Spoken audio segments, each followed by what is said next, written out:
大家有冇諗過，原來有啲巴士路線淨係服務一間學校嘅喎？講緊嘅咧就係今日1月5號啟航嘅288D 啦，淨係上學日嘅下晝先有服務嘅啫。由濱景花園開出一班經廣源村去水泉澳。咁今日已經試搭咗啦，同大家分享下實況先。濱景花園隔離嘅梁巨球小學咧，喺下晝3點放學嘅時候啊，就有大批學生出嚟巴士總站啦。咁啲學生係多到逼滿晒行路嘅，同時都有下方嘅人員維持秩序。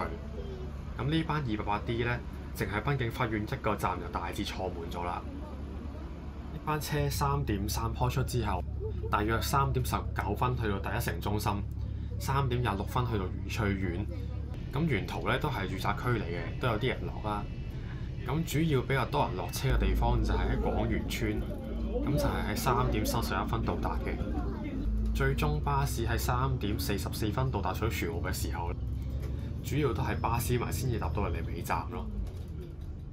咁其實呢啲學生咧，往時都係搭3點3濱景開出嗰班嘅82X 嘅，通常總站已經要期㗎啦。不過82X 由全日服務縮減到得返繁忙時間嘅時候啊，呢班嘅放學車就雖然多人搭，但係都 cut 咗嘅。取而代之嘅就係要行遠少少搭嘅84M 啦。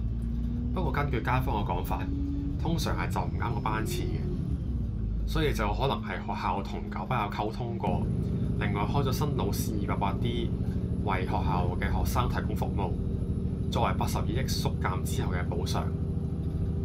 其實沙田咧都唔少專為學生而設嘅專營巴士路線㗎喎，我哋之後有機會再分享啦。